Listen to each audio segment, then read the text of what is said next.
Hi there, everybody, and welcome to the ACCHL Admirals Cup Preview Show. I'm Drew Blevins, joined by Chris Lehman.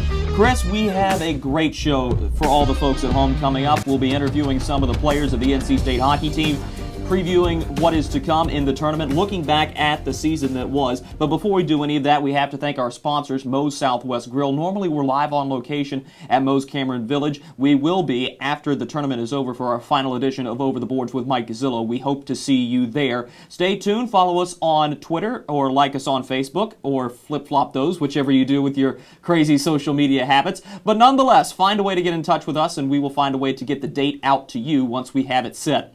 Chris, this has been an outstanding hockey team this year, one of the winningest in all of the university's history, 18-3 overall, 9-1 in the ACC.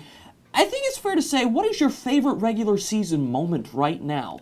If I had to pick a favorite regular season moment, it would be that game against North Carolina. I think NC State came out and felt like they had to prove something this year after losing what I think we would consider not their best effort in a game against North Carolina in the semifinals of the Admirals Cup tournament last year. And I think it was good to see them come out and kind of tackle those demons as they have had trouble with the North Carolina Tar Heels in their last couple meetings. And to see them do that was great to see, and I think it was kind of a momentum boost for them through the rest of the ACCHL season, and I think we saw that as they come out with just one loss at the end of the season. That certainly was a great moment, the absolute shellacking of the North Carolina Tar Heels. My personal favorite, though, was going up to Virginia Tech in Roanoke at the Berglund Center and watching this very same NC State Wolfpack team exercise the demons that had plagued them from last season and finally getting a win over a top 10 ranked opponent in the Southeast. This is an excellent hockey team, and we'll start with the offense, Chris. I mean, this has been one of the highest scoring teams in recent memory. Mike Gazzillo likes to go ahead and get out to a lead and play with it, but this has just been something special. True top six forward now that Danny Blues rejoined the lineup. I mean, what can you say about this offense? Well, there isn't enough to say about this offense. There are so many weapons. Danny Fredenberg, a lot of speed. He can get outside and cause problems that way, draw your hooking and tripping penalties by getting ahead of players. Garrett Sunda is a seasoned veteran who knows how to get in front of the net and find loose pucks, and he's been a big contributor on the score sheet every single year he's been here. And then Sam Banashevitz, I'm not sure anyone anticipated him being as good as he has been in his first couple seasons with the Wolfpack, as he's seemed to be pretty much the best player in the league and will be a dangerous performer in the tournament this year. So there are so many different weapons that NC State can go to, and as long as they're firing on all cylinders, it's going to be tough to defend that offense. Banashevitz was the ACCHL Rookie of the Year last year, which is a tremendous award to win, and I think it just speaks to how good of a player he is that now he's a candidate to be the ACCHL Player of the Year, which is an award that a couple of Wolfpackers have won, but you got to go way back into history to find that. Nick Kamaris and Eric Murbach have the Goaltender of the Year awards. They produced a couple of defensemen, but I mean, now that you have that true number one scoring forward, it really is outstanding for NC State to have. Banashevitz is the leading scorer in the ACCHL, and he's had quite a tremendous season. It's almost impeccable to think that there has been a game where he hasn't had a goal, and that was all the way back against UNCW. Since then, he scored in every game. Yeah, and the thing that you have to look at with that as well is how he affects the play off of the puck as well. Because I'll look at guys in the NHL like a Pavel Datsyuk or an Alexander Semin, guys who everyone knows is good and someone you have to watch out for. And when guys like that have the puck, you see defenses kind of let off and give them a little bit more space because you don't want to let them do something that's really going to hurt you. And by doing that, I think you're going to allow NC State, who has a lot of different skilled players, to give those players more space and make them more dangerous. So having a guy like that who requires more attention or can give you more space on the ice just by being there, I think he will be a huge help to this team. Whether or not he has a good tournament, I absolutely expect him to have a great one. Undoubtedly, number two could end up being the number one player in the ACC. Could be tremendous. But what is offense without good defense? And NC State has certainly had that. If you look at the second semester alone of this season,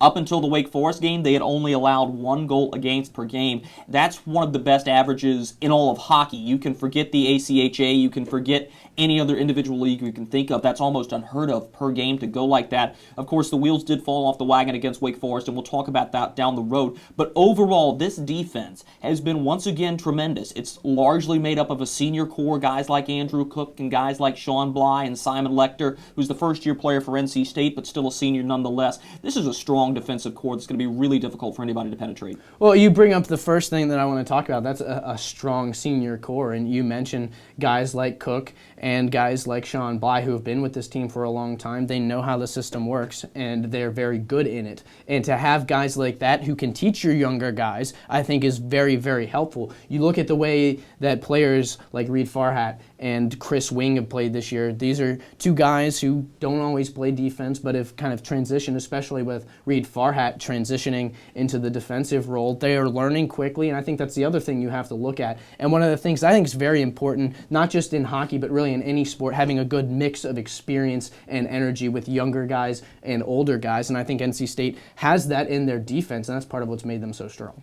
Talk about the team chemistry as it relates to the defense, because arguably the biggest distractor from winning the tournament last year for NC State was the fact that there wasn't a whole lot of team chemistry, and a lot of that originated from the defensive line. Now these guys have another year under their belt. There's not going to be nearly as much dissidence inside of the team, and when you think about that, that does add a whole lot to what it takes to win a championship, and it's going to be about teamwork in the defensive zone, making sure one guy's on the puck and one guy's staying at home in front of the net. How important is it going to be for NC State to be able to make sure they're making Joey Hall's job as easy as possible? Well, it's interesting you bring up the whole Wake Forest game and chemistry, because I think those two things really kind of mesh together. And one of the things that we saw last weekend against Wake Forest is I don't think all the communication was there with the NC State D, particularly on the last goal. They leave an entire other side of the ice, other half of the ice, wide open for a Wake Forest player to sneak up untouched and go in on Brian Nelson and put in the game winner in the last 2 minutes.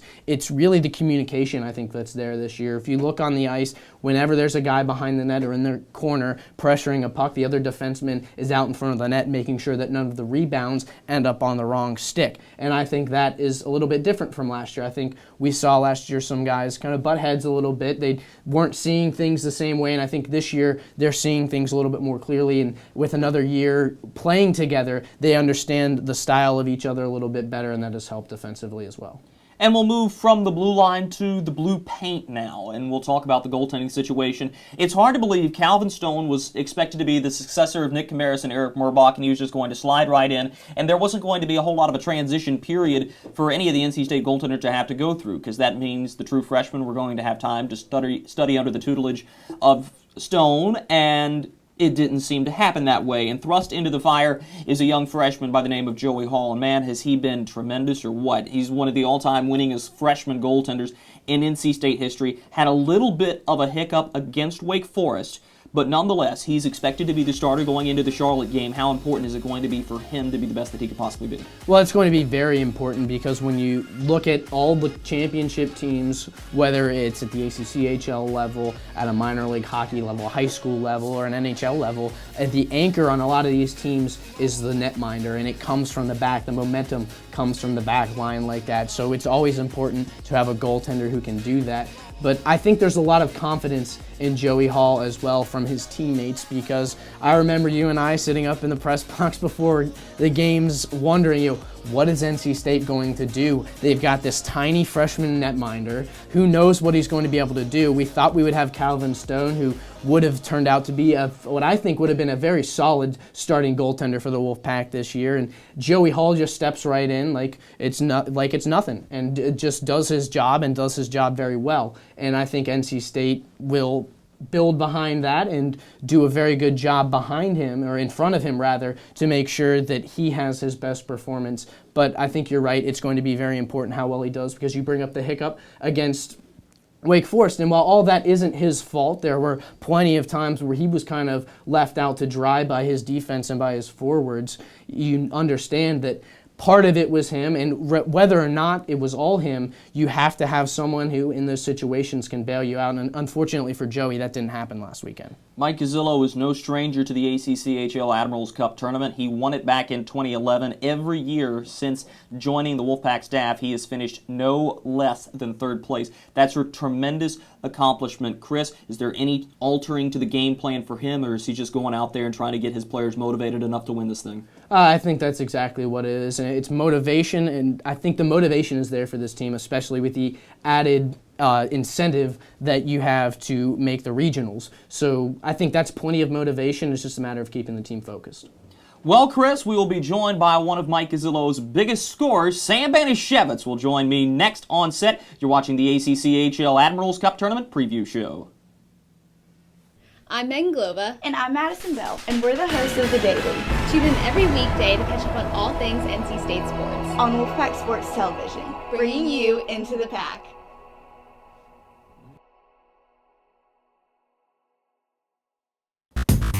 Drew Blevins now joined by Sam Banishevitz, the leading scorer in the ACCHL, getting prepped and ready to go for the ACCHL Admirals Cup Tournament. Sam, you don't want to make this an individual thing, but you were an ACCHL Rookie of the Year last year. There's a chance for you to be the Player of the Year this year as you go up to Charlottesville. What's that like for you? Obviously, yeah, you don't want to make it an individual thing, but it is kind of exciting to see over the year all the hard work that's been put into it, not just by me, but I think it's kind of a overall offensive line thing with Will and Louise. Overall, I just think we've worked really hard, and it's good to get the recognition for that. It's good to see that it might happen. So, I mean, there's no doubt scoring goals is going to be important in this tournament, yeah. But are you putting this all on yourself to have to be the guy if the guy is called upon?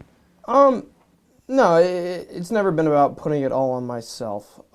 It's never been about that. We've been a team since day one, and I've been given a little bit more opportunities than maybe some other guys, and I got to thank Coach for that. Our line as a whole has been given a lot more opportunities than I'd say some other lines. I think it doesn't really come down to just one person. It's an overall team thing. So if we can, as a line or as an offensive powerhouse team that we have proven to be all year, I think it comes down to everyone. It just doesn't come down to one person. Unlike somebody like Joey Hall, who's a true freshman, you've been to this tournament before, and you've seen sort of the heartbreak that happens losing to North Carolina last year. Is there any type of revenge factor going in? Because there is a chance you could have to play them in the semifinal round, or is this just about going out and winning for the school?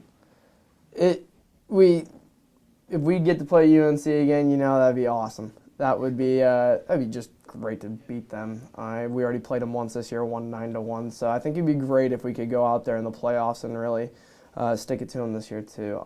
If we don't play them, hey, they usually prove to be a pretty good playoff team. So maybe it wouldn't be such a bad thing if we don't have to play them. But at the same time, if we do play them, we'll be ready. We'll be ready to go.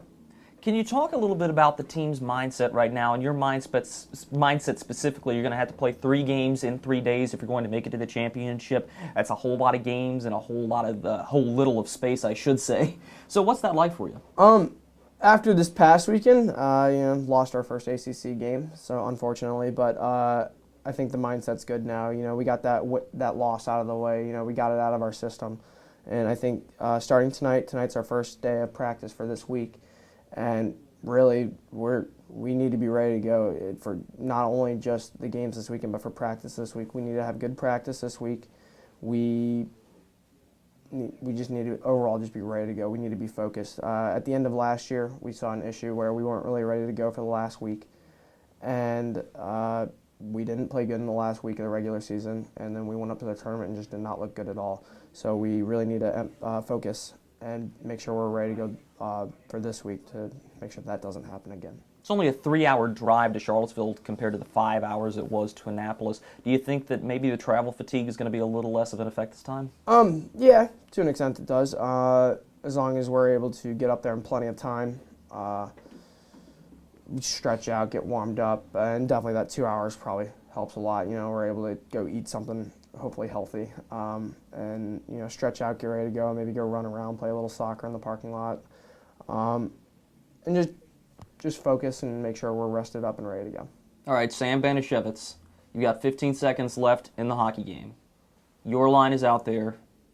Will Bieberdorf wins the face-off to you. What do you do? Oh, well, depends if I got the open lane to shoot. It's going on net, but actually if Cookie's out there, what we've been able to do is he's been going backdoor a lot, and we were able to finally work that a couple times in the Wake Forest game. So if he's there, I'm hitting him. That'd be pretty good. 15 seconds left. Cookie gets the game-winning goal for his senior year. That'd be pretty cool. That would be awesome, no doubt about it. Is this what you have dreamed of since the childhood? It's not the Stanley Cup, it's the Admiral's Cup, but winning a championship never gets old, does it? Any championship's a good championship, and I wouldn't be happier to win one than right here at State. All right, that is scoring forward Sam Banishevitz. We'll be right back with more analysis of this ACCHL Admiral's Cup tournament. I'll be right back, joined by Chris Lehman, Nick Sinopoli, and possibly a couple more players. We shall see. Be back in a moment. Hey Wolfpack, my name is Ben Simmons and I'm the president of the club basketball team here. We'd love to see more students at home games. For information about our schedule, please visit our website below. Thank you.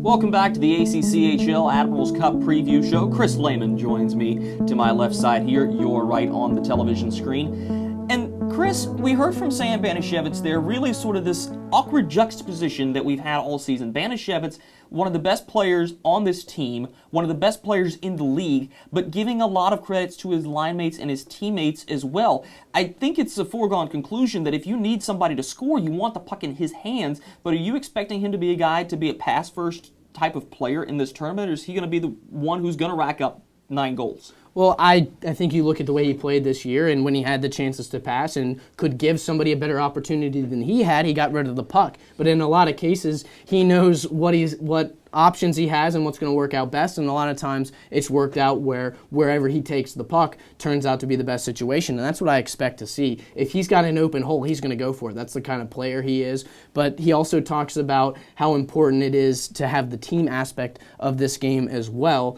and you hear that in the way he credits his teammates, and certainly they have done a great job with him. For most of the season, it's been Will Bieberdorf and Luis Jimenez. They've done a great job finding him on the rush and getting him into open space, and I think you have to look at that as well. Well, I couldn't agree more. Banishevitz has the opportunity to be a 40-goal scorer. All he has to do is have, just another couple of days at the office at the tournament, and he could very well be eclipsing that 40-goal mark. But he's trailing right behind it with 30 assists, and nobody's really recognizing that. But he's also responsible for being able to feed his teammates pucks, and that's not just his 2 forward line mates. He's all of a sudden found a way to get the puck back to the point as well, and that's one of the reasons Andrew Cook and Simon Lecter have been able to score some goals.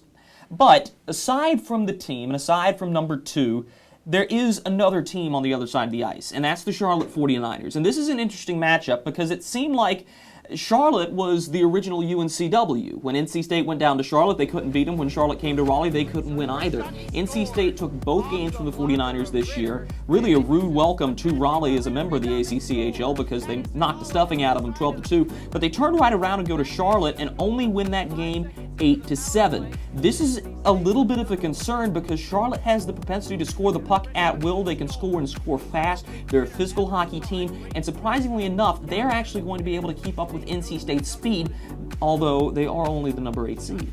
Yeah, and I think one of the things you have to look at here is the situation surrounding the game that was tight between the two teams down in Charlotte. The NC State Wolfpack, in that case, were supposed to play a couple more games down there. That didn't turn out, so the situation changes a little bit, and I think that affects the way that they played. And I expect them to come out and not necessarily win by 10 goals, but they certainly can control this game. They've shown that in multiple instances against the 49ers this year.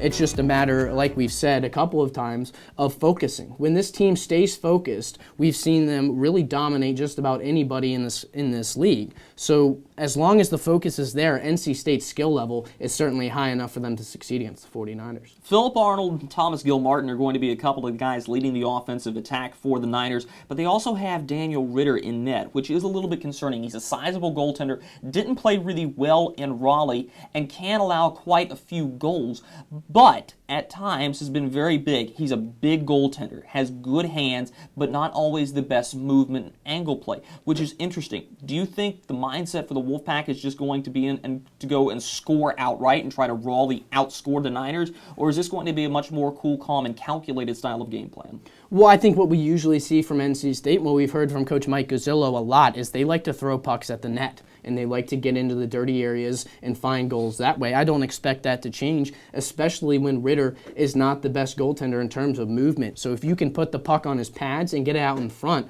where he has to try and find a way to move into another position to make a save on the rebound, I think NC State could really run away with this. So I don't expect them to hold back at all. At this point, it's win or go home. If they don't continue to win, they won't continue to play hockey, and especially I think these seniors want to keep playing hockey. I mean, it's not easy to pick NC State in this game. If you're looking for an upset, you're typically going to pick the number 8 or number 7 seed in this tournament. And Charlotte has a history of beating NC State. Mike Gazzillo likes the matchup because it's going to force his team to play hard in the first round. Do you like it yourself? Yeah, I think it's one that NC State can handle, like I've said, but it's one that could challenge them as well. When you look at their first game last year in the ACCHL Tournament, I think that pointed to a lot of problems that they ended up having against Carolina in the semifinals because they played against a weaker team in Navy who couldn't keep up with them. This is a team who could keep up with them and force them to be in stride and ready for a semifinal match that they weren't ready for last year. I totally agree with you. I think the Niners are a good opening matchup for NC State. And to find out more about what Charlotte's all about and a couple of other opponents, let's head over to Nick Salopoli.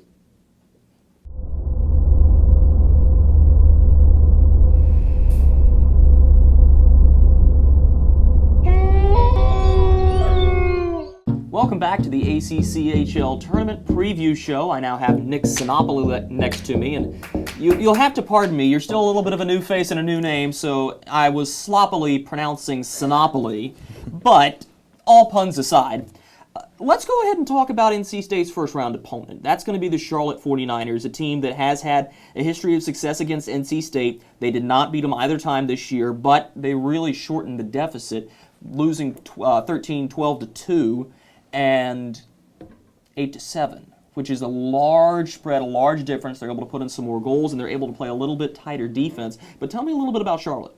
Well, Charlotte's not a bad team. I know the first game that State played against them could be a little misleading. They did lose 12-2, but what you really have to look for is the next matchup when they played them 8-7. Played them very closely. State did have a fast start against them. Had started against them 2-1, but UNC closed the deficit. Ended up being a close game. They traded goals back to back, and State narrowly pulled out the victory 8-7. But I think that this is not an easy matchup for the Pack, even though Charlotte is the number 8 seed. I feel that State will have to do some work in order to move on to the semifinal round. Well, that will be interesting to see because, as you said right there, they do have an opportunity to play a very good team. It's more difficult to beat a team 3 times than 2 times in one season, and that's been illustrated throughout a lot of sports, which is an interesting matchup again for NC State. They did struggle a little bit with last year's number 8 seed, and that was the Navy Midshipmen. They struggled the year before that against the 8 seed, who was Duke. So once you get into tournament play, it's like Mike Gazzillo told us in some post-game interviews that if you're the number 8 seed, you're going to throw quite literally your best and everything you've got at number 1. Should NC State be fortunate enough to beat the Charlotte 49ers, they are favored at the moment. The semifinal gets a little bit foggy because just by chalk, they could have to play the North Carolina Tar Heels, who knocked NC State out in the semifinals last year as the number 5 seed, or if an upset's pulled, possibly number 7 Georgetown, who could upset the number 2 seed and host Virginia. What can you tell me about that? Well, I can tell you first of all that UNC is not a bad team. I mean, last year they did beat us in the semifinal round, and this year we handily beat them 9-1. But this is the playoffs. I mean, it's win or go home. I mean, as Coach Mike Gazzillo says, you got to bring your A game. It doesn't matter who you're playing. UNC, they did lose some seniors this year due to the fact that, they did lose some seniors, and that's why we beat them 9-1 handily this year. But I feel that whether we play them or the Elon Phoenix, I feel that it'll be a very good matchup. The Phoenix are the number 5 seed, another category that NC State could have to play against if there is an upset in that game. Elon has one of the strongest goaltending tandems with Michael Sabetic and Colin Langham, and they're very stacked on the goaltending end. You don't want to get too much into this. NC State does have the opportunity to play Duke if they were to upset the George Washington Colonials. So 4 opponents right there that are possible semifinal matchups for NC State that are all intriguing in their own regard. NC State has beaten Duke twice. They've beaten Elon twice. They've beaten Carolina once. And then you have Georgetown, who NC State only faced once this season, and beat them nonetheless. But those semifinal matchups, that's a lot of different game plans. If you're Mike Gazzillo, what do you make of each of those teams? I mean, honestly, each of those teams, I think that it doesn't matter. I mean, it matters who you're playing. You have to have a different game plan going forward, but I feel that the message is the same to survive and advance, as you would say, giving a tribute to Coach Jim Valvano. But I feel that, whether they're facing Virginia in the finals or they're facing Georgetown in the finals, it doesn't matter who you're playing, that they have to bring their A game. The final matchups possible for NC State just purely off of chalk. Number 2, Virginia, who is the host of this tournament at Main Street Arena, just off the campus of the University of Virginia, or the George Washington Colonials, who came out with an absolute on-fire streak and then cooled off a little bit down the stretch, but a lot of people are sort of writing them off because they have not been a great playoff team. Nonetheless, this is another loaded roster. They're going to have to play Virginia if we go off of chalk into the semifinals, barring an upset. Either of those teams are teams that could possibly beat the Wolfpack. How do you beat them?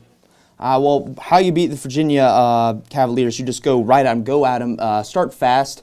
They do have great defensemen there. Trip Burke with their points and goals leader this year with 33 and 19 respectively. Stephen Herter is the assist leader with 17 as well. And Kevin McCollum rounds out with that incredible trio with 28 points. The most game-winning goals as well with 3. I think you just go at them really hard and fast, and that should get the job done. Cavaliers also have a very strong goaltending core with Tommy Graber and Jake Anderson. Again, that's not to write off the Colonials because they have a great goaltending tandem as well. Nick, thanks so much for giving us the info on the opponents. Chris Lehman will be right back with me here. We'll have a couple more player interviews and a little more analysis coming your way. You're watching the ACCHL Admirals Cup Tournament Preview Show. I'm Megan Glova. And I'm Madison Bell, and we're the hosts of The Daily Tune in every weekday to catch up on all things NC State sports. on Wolfpack Sports Television, bringing you into the pack.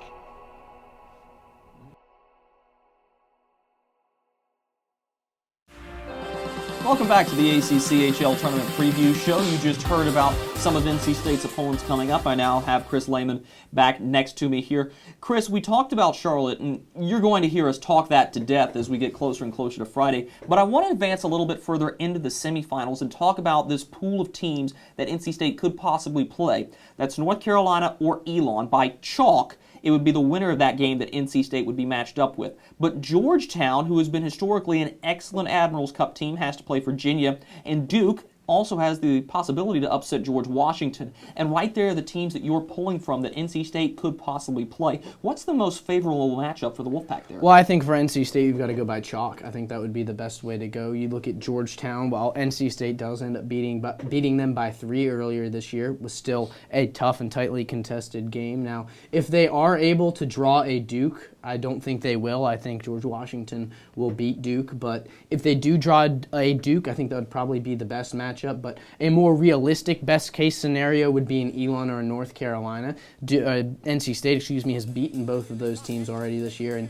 Elon they've beaten on several occasions, rather 2 different occasions. So those are both teams that NC State has shown that they can beat. I think if you're the Wolfpack, you want to go up against an Elon team because Elon's not quite as physical. And while there's always a risk of someone getting injured in any game, when you're in a more physical game, you're more likely to see an injury, and the intensity will be higher in a rivalry game against North Carolina as well. So I think both of those, while they can bode well for NC State, can also kind of backfire on them as well. I think if NC State ends up against North Carolina or Elon, that will work out well for them. But I think if they had to prefer one, while they might want to beat North Carolina more, if they're looking at a game that they might be a little bit better off winning, it would be a game against Elon.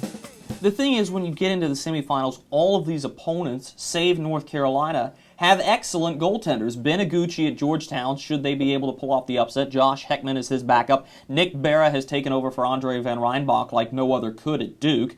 You look at Michael Sabetic and Colin Langham, who are playing out of their minds for the Elon Phoenix right now, and that's one of the reasons Elon is so highly seeded in this tournament. But then you sort of look at North Carolina, and a lot has been left lacking because they've got a team of 4 goaltenders, all of whom are expected to make the trip to Charlottesville.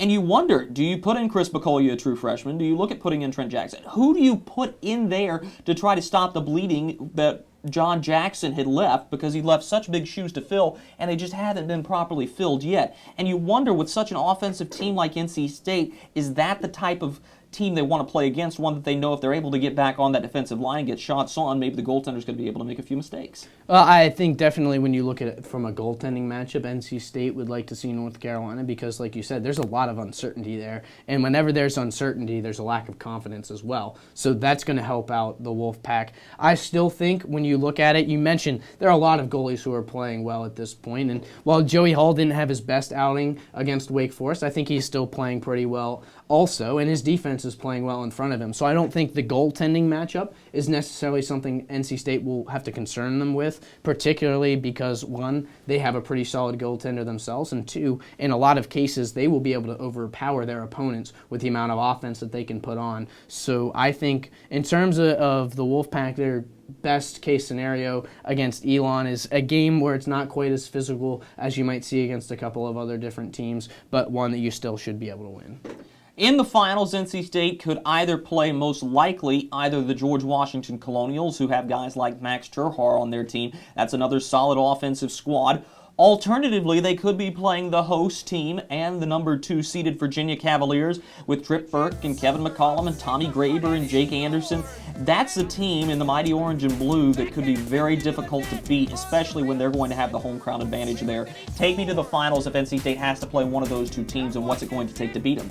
Well, I think if you're NC State, you certainly want to try and avoid Virginia if at all possible because, like you said, they have a lot of talent on that team. They have also lost to NC State a couple of times in their last few meetings, so that's not something that they're going to be too happy about. And yet on top of it, that they've got the home ice advantage. I think there is I think you'd almost have to favor Virginia, even though they are the number 2 seed, to win this tournament. There are a lot of things going in their favor. If you're NC State, in that situation, we've heard some of the players talk about it, you have to get off to a quick start. If you get that early goal and can quiet the crowd a little bit, that certainly would help against a Virginia team. Undoubtedly so. NC State beat Virginia earlier this year, but it could turn the tables when they come to playing in the finals. We'll have Andrew Cook next to Chris Lehman coming up on our next segment. We're about halfway through the ACCHL Tournament preview show. Do not flip that channel.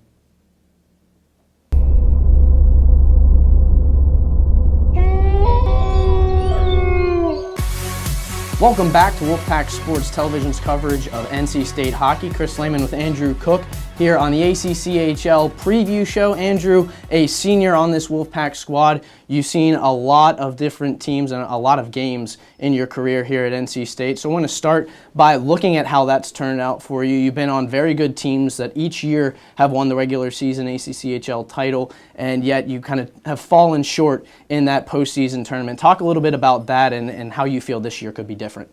I think that in the past we've had really good teams, like you said. We've had the opportunity to go far in the tournament. We just kind of come up a little short, whether it was in the championship or the semifinals. But this year I think that we're a little more motivated, a little more driven, especially for the seniors that have been on the team for our 4th year now and haven't really gotten to win it and experience it. So that we're really looking for the opportunity here to win. All right, and you mentioned motivation. There is a little bit of added motivation. This will be the first year that there is an automatic bid into regionals for the ACCHA Division II men's regionals, and this is the first year with an automatic bid in the ACCHL. How does that kind of affect the way you guys have looked at this tournament and how you will approach it? Yeah, definitely know that there's something after the tournament if we win is extremely motivating, and then we'll get to play teams that we've never played before in the regional tournament, some really good teams and new competition. It'll be really exciting.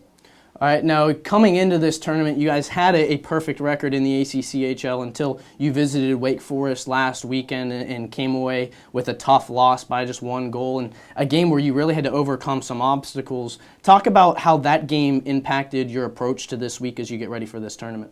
Okay. Yeah, I think that after the first period, it was quiet in the locker room. We were down 5-1 and kind of really had to come together as a team and figure out what we wanted to do, and we came back with a really strong surge in the second period, kind of showing that we're resilient, we can fight back is something that's going to be important going into the weekend because everyone's going to be trying to beat us and they have nothing to lose like Wake Forest did. All right, now were there any adjustments that you saw that would need to be made for this upcoming weekend? Obviously, you want to look at that sequence where you guys put in 4 straight goals to take the score from 5-1 to an even 5-5.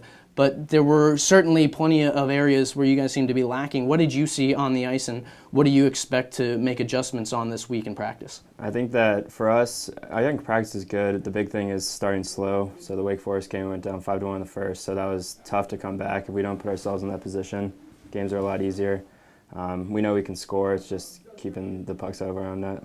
All right, and you mentioned keeping pucks out of your net, and that brings up Joey Hall, who has been a freshman netminder this year, thrown into the starting position really with some problems going on with Calvin Stone, and he was not able to play this year. Can you talk a little bit about how he's been kind of a catalyst for your team? Because he does seem to have a lot of energy in the net, and when your team needs it, has been a great boost. Yeah, Joey's been great this year. He really came in, big shoes to fill with Nick leaving last year and Murbeck leaving. So big shoes to fill. He's done a really good job, and we're hoping that he can continue in the tournament. We got faith in him, so we're looking forward to it.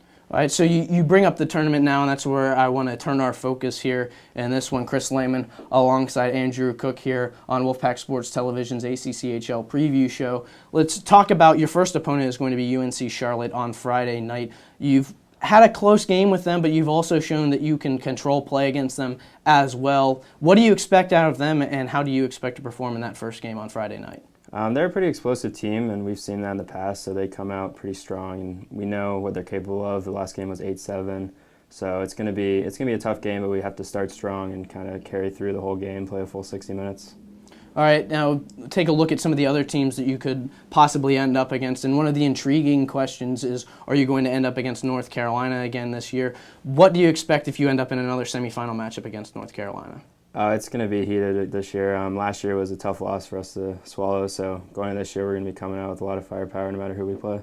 All right, no, it's a new venue in Charlottesville this year. Is there anything you expect differently using this venue as opposed to being up in Annapolis and the naval base the last few years? I haven't played at the rink in a while, but I do remember it being a little bit smaller. It's obviously smaller than Iceplex where we usually play, so it's going to be a different game, a lot more of a possession game since the ice isn't as big. You got to really control the puck and make smart plays and not turn it over very much. One final question for you. One of the more dangerous teams, it seems, in this tournament will be Virginia, who is hosting it. If you come up against them, it's a team you've already beaten. What do you need to do as a team to come away with that win again and head to the regionals? I think it's always hard to beat a team the second time around, so it's going to be really important for us to kind of stick to the fundamentals, going out there, playing our game. Last time we played them, we came out with a lot of energy. It was in the Stephen Russell tournament, so now they're going to have their home crowd behind them, so it'll be a different matchup, but we know we can beat them. All right, well, we want to thank you so much for your time and joining us here today. No, thank you. That's senior defenseman Andrew Cook. We'll be back with more analysis of the ACCHL Tournament on Wolfpack Sports Television.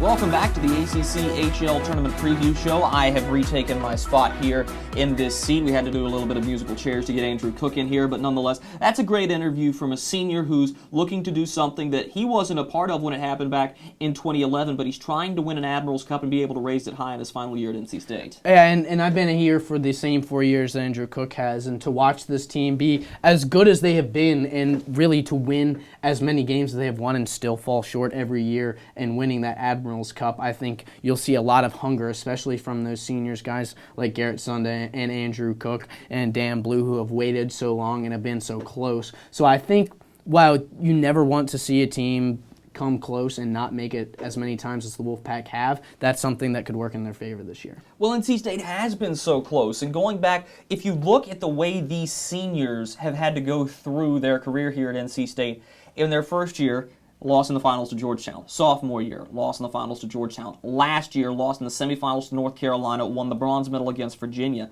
They've been so close. By the way, all of those is where NC State has won the regular season title.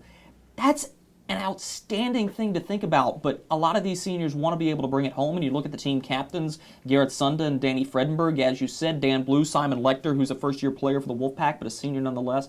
This means a lot to some of those older veterans. Do you think that that's going to add a little bit of incentive to them to play harder, and maybe a little bit of an incentive for the freshmen and the sophomores to try to get those senior leaders a championship? Well, I think the incentive is definitely there for the seniors, whether it's incentive or just an extra drive or an extra energy coming from those seniors who want it as badly as I'm sure that they do. There will be a lot of energy, and I think one of the challenges for Coach Gazzillo, at least at the beginning of this tournament, could be making sure that your team stays under control. Because when you come out with that fight and with that hunger, it's a good thing to have. You want to have that almost need to win this game because that's the kind of thing that gives you an edge. You also have to be able to keep it under control, though.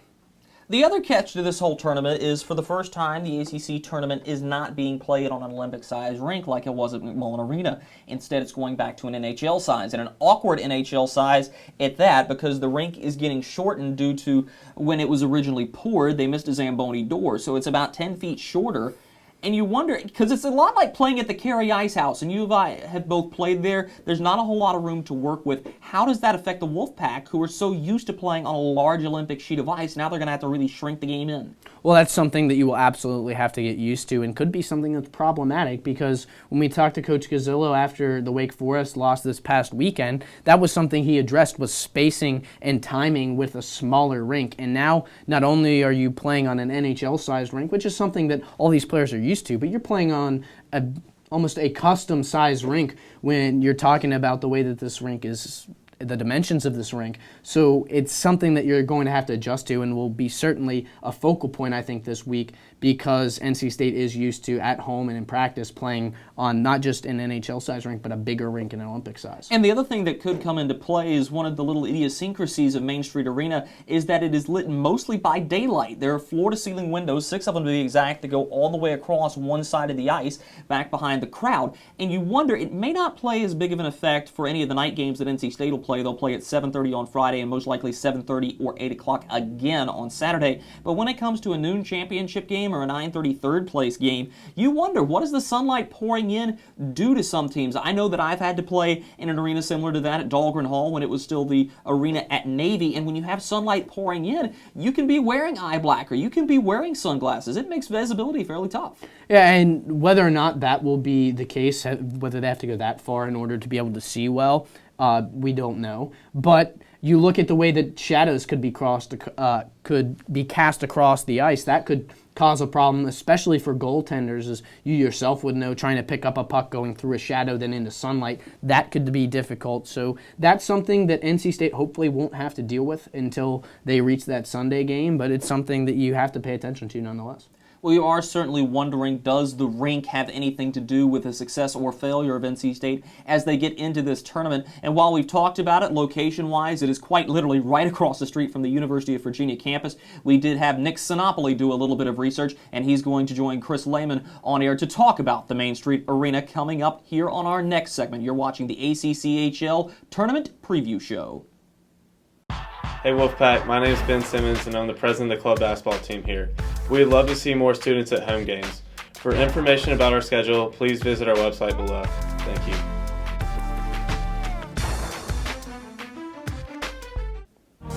Welcome back to Wolfpack Sports Television's ACCHL Tournament Preview Show. Chris Lehman back here with Nick Sinopoli. We're going to take a look at the venue of this year's tournament, Main Street Arena up in Charlottesville, Virginia, home of the Virginia Cavaliers. And Nick, you've had a chance to take a look at that rink a little bit. Tell us a little bit about what this rink has in terms of an environment and in terms of those surfaces as well.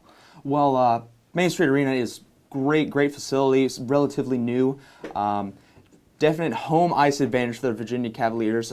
There have been reports of approximately 600 to 700 fans showing up for the Cavaliers. I think it will be a rowdy atmosphere for sure. I think that there will be a lot of fans coming out and supporting the Cavaliers in their respective teams. And it's a unique arena as well, in the fact that pretty much one side of it is entirely windows, just about floor to ceiling, that help light the venues. Is that something that you see being an issue for the Wolfpack as well? Well, it could be an issue for teams, especially the Wolfpack, that might be playing earlier in the day. 4 o'clock games might be an issue, but most of the games will be at night, and that shouldn't be a problem. All right, now you also mentioned the rowdiness that can come with this venue as well. The talk of hundreds of UVA students with this place right across from campus could show up, especially with this being the postseason tournament. And NC State, not necessarily unfamiliar with this environment, because they do, especially for games against teams like North Carolina and Georgetown and Virginia, those big ACCHL games. When they come here, NC State can get up to 400-500 fans, somewhere around what they could see if they face a team like Virginia. But this time, it'll be more of a hostile environment. How could that affect the Wolfpack? Well, that could kind of perturb the Wolfpack in some ways. You know, we might see a little more kind of scrubs and some fights maybe going on. Maybe nothing too serious, but I think that it'll definitely kind of bring a really playoff type atmosphere. I think it'll be really exciting to see Virginia play and the Wolfpack, the 1 and 2 seeds respectively. I think that it's just great for the game of hockey, great for the league, and for a couple teams battling for that tournament bid. Now, one last question for you here. We talked about how big of an advantage this could be for Virginia. Is that the only team that you see possibly benefiting from this, or is this going to be a fairly even playing field? I think this will be a relatively even playing field. I think that if some UVA students do come out and support their Cavaliers, I think that Cavaliers will have a decent advantage. But first they have to get through the first round. I mean, this is 3 games you have to play during the weekend. It's a long weekend. It really matters who's in the finals. But I think that State will have an advantage as well because they're used to that crowd atmosphere with the hundreds of people that come out to Raleigh Iceplex. Well, it certainly will be an exciting venue at Main Street Arena in Charlottesville, Virginia this weekend. We'll be right back with more coverage of the ACCHL Tournament here on Wolfpack Sports Television.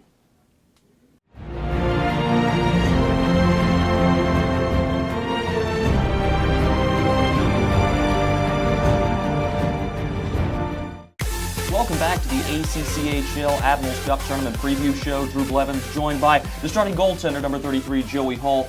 Joey, I think it's fair to really start at the beginning of the season when you're given the nod as the starting goaltender over the injured Calvin Stone. You're a true freshman here at NC State. What's it like to be on this wild ride as only a freshman? It's crazy. You know, I never imagined when I was coming here that I'd be starting throughout most of the year and going into the playoffs. You know, when I came to State, I was looking at the hockey website and I see the roster and I see, oh, there's only 1 or maybe 2 goalies returning this year. And so I got my hopes up and I was so happy when I realized I made the team and just, it's been more exciting ever since. I mean, the team only has 1 loss down the stretch. Do you feel like your guys are playing good enough hockey to be able to win this thing? Absolutely. There's not a team in the playoffs that we haven't beat except I think 1 or 2 maybe. And I'm sure we can beat them if we give it our all. That's why we're in first.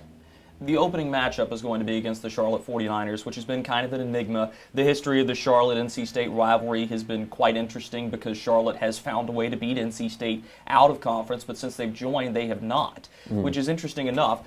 You guys beat Charlotte at home 12-2 when they played back in the first semester, and then you turn around and flip it, and they almost come back to win a close hockey game 8-7. What do you make of your opponents?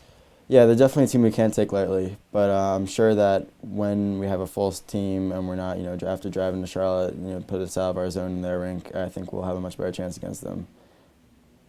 So you were always playing 1, maybe 2 games in a weekend, and they're fairly spread apart. Most of them are night games, but now that you're in this tournament style of mindset, how do you have to prepare yourself with stamina and endurance to be able to go possibly 3 straight nights in a row?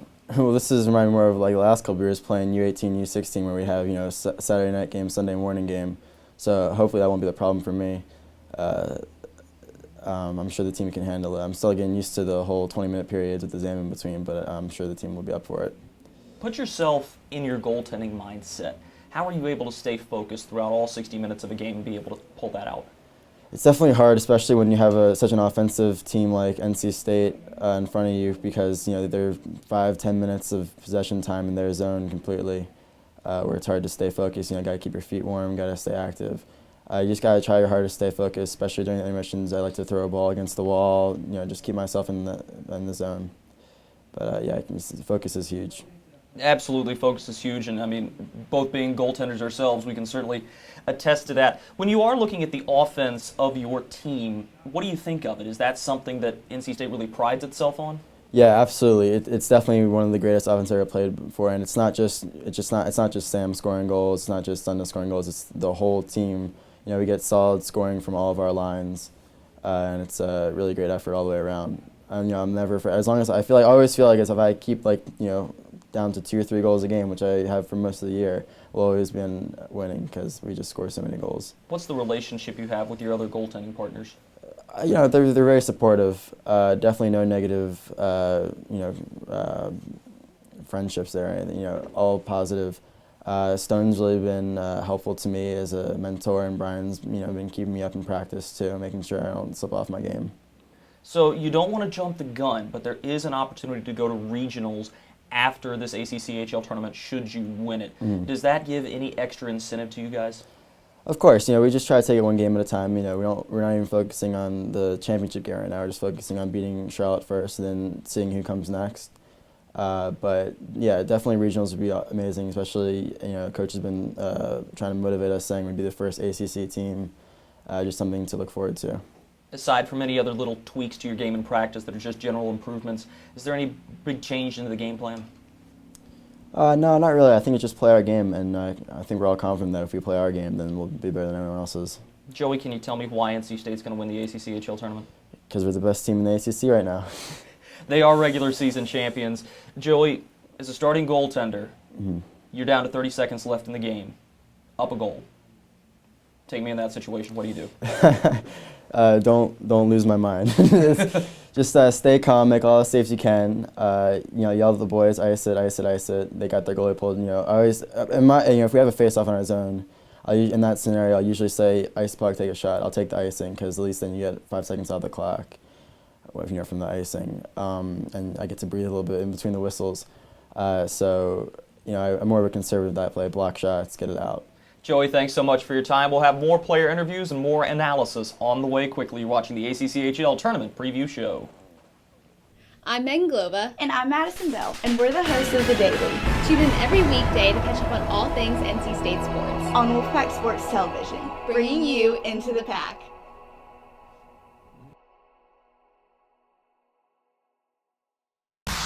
Well, you just heard from goaltender Joey Hall, and we return back to the studio here where all three of us are now gathered around the table. And gentlemen, this is an interesting little addition to the ACC tournament this year and something that we haven't talked about at length. Should NC State find a way to be the victors of this tournament, they would receive an automatic bid into the ACCHA regionals, which has a location yet to be announced. It would be the first time NC State has gone to regionals in school recorded history. But Chris, we'll start with you here. This is a tremendous honor if NC State's able to pull this off. Well, not just an honor, but a real opportunity for this team to test themselves against teams that they don't really ever get to see. And I think that will be very important because there is going to be a very strong core coming back next year for this team. And if they can see some better competition and understand where some of their weaknesses are that they can't necessarily see against some of the teams that they play, I think that could really be beneficial to them and propel them to the next level come next season. And you don't want to jump the gun. You don't want to predict NC State to win regionals and find a way to get to nationals. They would be on the lower end of the seeding spectrum. But after the win against Virginia Tech, Nick, this is a team that has some outstanding offensive weapons, and they've proven that they can hang with teams like Liberty, like Virginia Tech, like Rider, like UMBC, and all of those guys are going to be in the upper echelon of seedings in that regional tournament. So if NC State's able to win, do you think they could make a little bit of noise? I think there's a possibility, but I think first you have to take care of the Admirals Cup tournament. I feel that this could be the start of something bigger. So, as you said, let's go ahead and take care of this ACCHL Admirals Cup tournament. We've analyzed it to death, but let's go ahead and really get down to the nitty-gritty of it, and let's pick out this tournament, starting with the first game, which will be at 2:30 p.m. That'll be North Carolina versus Elon in the 4 versus 5 seed. Chris, who do you have?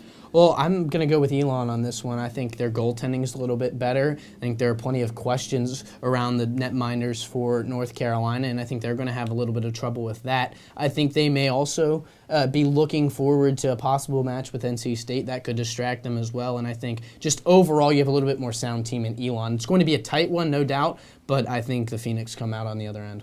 Who you got, Nick? I think UNC has kind of faltered a little bit. I think they've lost too many players. They had a great team last year winning the tournament. I think I see the Elon Phoenix pulling this out. They've had one of their best seasons in school history. I'm going to disagree with you both. I think that as the defending champion, the North Carolina Tar Heels are going to come in with a little bit of swagger. Jeff Folkman has been all over Twitter, and he's been talking about defending the championship and trying to keep the Admirals Cup in Chapel Hill. I don't think they're going to do that, but I do think they're going to be able to find a way to beat the Elon Phoenix. The game after that will be the host team, the Virginia Cavaliers, taking on the Georgetown Hoyas. That'll be the 2 versus 7 matchup at 4:45 p.m. Who do we like in this one, Nick? I'm pulling off the upset. I'm picking Georgetown. They've beat the Cavaliers 3 out of the past 4 seasons. They have performed considerably well in the tournament, as history says. Virginia doesn't really like my pick here, but I have to go with Georgetown, even despite the home ice advantage. Our next matchup is the Wolfpack matchup. Number 1 NC State will be taking on the number 8 Charlotte 49ers. Gentlemen, this is a 7:30 puck drop, a little bit earlier than NC State's used to playing, but this is the time slot Mike Gazzillo chose to play in as the number 1 seed. Who do we like in this one? Well, I think it's NC State all the way. They've already beaten Charlotte twice, and while on the road they didn't have their best showing, they still won the game, and that, when it comes down to, is the bottom line. who is going to win the game, and I think NC State just out-talents Charlotte this year. You mentioned this is the time slot that Mike Gazzillo wants. It's a sweet spot. You can leave a little bit later than some of the other teams, allow yourself a little bit more time. You have some flexibility, and I think NC State will be ready to play and motivated enough, and they shouldn't have a problem with this first-round matchup. I've got the Wolfpack here. It's kind of a no-brainer, but I do feel that this will be a closer matchup than we've seen. I think it will resemble the 8-7 win over the 49ers. This will be at a neutral site, different than what we saw at the Iceplex. Won't be a blowout 12-2. I think that Banashevitz is going to have a couple of goals. I think that, but Charlotte won't go away easy. See, this is a tough game to pick because it is very, very difficult to beat the same team 3 times in a season. NC State has been known to do it. Chris, I think you really hit the nail on the head. I think it's an overmatching for Charlotte, even though they do have guys like Phil Arnold and Thomas Gilmartin. I think that the net-minding matchup clearly favors the Wolfpack, and I think that's what it's going to come down to. If Joey Hall is able to make the big saves, the offense is going to be able to get it done in the first game in Charlottesville. And that will lead us up to our final game, the 3 versus 6 matchup. The George Washington Colonials will be taking on the Duke Blue Devils. Duke really has surged back to life this season. They had sort of fallen off the map in the ACCHL, but Nick Berra and filling in the shoes of Andre Van Reinbach has brought them back onto the map. Who do we like in this one? I'm going to go with George Washington on this one. You talk about guys like Max Terhar. You're talking about experience there, a guy who has really, in some cases, carried this team. And I think he's going to have a good tournament, being at his last. So I would expect a good one out of him and a good one out of George Washington in general. And I think they just have a little bit more to offer than Duke does. I agree with Chris all the way. I think that George Washington gets the win here easily. I think that Duke is definitely on the rise this year. I think that they will be a force to reckon with in tournaments to come. But it's no brainer here, Andrew. Andrew, Drew, really. Sorry, you're calling him by his first name. Being formal. Yeah, exactly. That is my given birth name, but no, I'll go by Drew on camera. This is an interesting matchup. Duke is a very defensive team, and I think George Washington's just going to have too much offense for the Blue Devils to be able to contain. Look for Nick Berra to be a very special player in this game, but it's tough to get a win in your first ACCHL tournament in a couple of years, so I'm going to go with the Colonials on this one. Gentlemen, we all have different semifinalists, so just to make things short, who is going to the ACCHL final and why? I'm going with the Pack here. And who are they playing? They're playing in the finals, or are we talking about something? No, in the finals. Oh, Who in are they the playing finals? Just the finals matchup. They're going Georgetown. I'm going to have to go with Virginia and NC State. NC State's been good in ACCHL play, save that one game against Wake Forest at the end of the year, and I think that's just going to be a hiccup. Virginia, also a very good team in the ACCHL, and they have home ice advantage. I see no reason why those two teams shouldn't match up on Sunday. I'm going with NC State and Virginia as well. The host team is going to ride a very large home ice crowd. NC State is going to ride their skill to the championship game. I do believe that's going to make for a great matinee. Finally, gentlemen, who do we have winning the championship? Nick, right here. I've got NC State making their first Admirals Cup tournament win. I think that this is one of the best seasons the Pack has put together. Only one loss in league play. It's going to be really interesting to see how they perform in the tournament. I'm want to pick NC State. I think it could be their year, but sometimes it's just not in the cards for you, and I think they're going to come up against a very good Virginia team that they've beaten the last 2 times they played them, and as you said, while this isn't all in the same season, it's still tough to beat a team 3 times in a row, and I think on the road in the Admirals Cup championship game with all of it on the line, I don't think NC State quite has enough energy to match the advantage I think that Virginia will have at home. That's an interesting pick, and I can definitely see that happening. Virginia has been one of those outstanding teams. It's very difficult to beat them when they are playing at Maiden Street Arena. However, I think that it's this year that Mike Gazzillo finally pulls everything together. The Wolfpack have played so incredibly well all year long, have only lost 3 games. I'm going to go with the Wolfpack winning the championship this year, their first since 2011. Well, gentlemen, any other final thoughts before we wrap this thing up here? Well, I think this will be an exciting tournament. NC State, I think, has their best shot in the last few years of winning this championship, so it should be an exciting weekend for them. And I want to go on record, while I'm not sure they'll win, I certainly think they'll have a great shot at it. I'm going to go off and say that I think NC State's toughest game will be the first game going against Charlotte. I think it's going to be tough for them to bounce back off of that disappointing loss to Wake Forest. I think that it was a state team we haven't seen at all this season, one of the worst outings they've had. But it'll be a real test of them, see how they can bounce back and perform during the tournament.